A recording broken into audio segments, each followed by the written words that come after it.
Over 600 people a year in this country go to a Dignitas. We're outsourcing assisted deaths at the moment. Over 600 a year terminally ill people commit suicide. So the numbers may be small, but there are some dreadful cases. I mean, my colleague mentions a bizarre case in Germany. I don't even think we need to go there.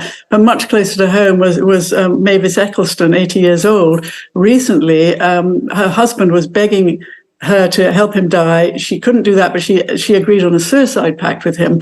He didn't survive the suicide pact, and she did. And after 18 months, around court for an 80-year-old woman who was absolutely motivated by desperation around her husband.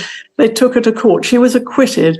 But that's the sort of thing we really need to avoid, that people who are put in these dreadful positions aren't afraid that they'll be prosecuted afterwards. And I come back to the most obvious point about this.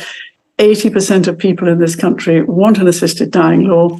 250 million people in the world now have access to assisted dying.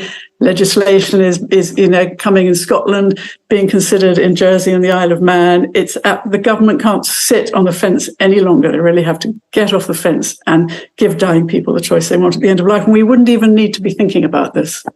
Yeah, so back to you, Dr. MacDonald. If that's right, that 80% of the public want an assisted dying law, and you have cases like the one that Dr. Davis was just describing there about Mavis Eccleston and her husband, what are you concerned about?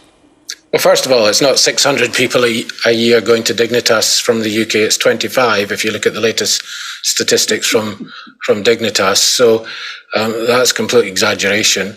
In terms of the polling, I mean, it really depends on the questions you're asking and how leading they are. Dignity in Dying are frequently used polling that doesn't meet industry standards, and a more accurate poll that was in The Guardian put the figure at about 67%. But the key thing about polling is that when you present the counter arguments, people change their minds, which isn't a huge surprise. So we see that very quickly the level of support falls away. So public opinion is not fixed on this. It's fluid. It's not informed a lot of the time because people haven't actually thought the issue through. And when people sit down and think the issue through, they tend to change their minds and say, no, we shouldn't do this because it's just too dangerous. And that's what's happened every time it's come to Parliament. So Dignity in Dying will say, oh, we need a debate. But this issue has been debated almost every year since 2002 in Parliament in one form or another, or there's certainly been legislation being presented.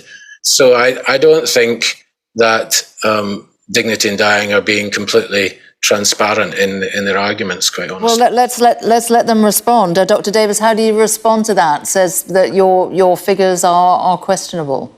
No, I'm not sure where to start, really. I challenge my colleagues' figures about Dignitas. I challenge the fact we don't use reputable polling. That figure of 78-80% is reproduced everywhere you ask people.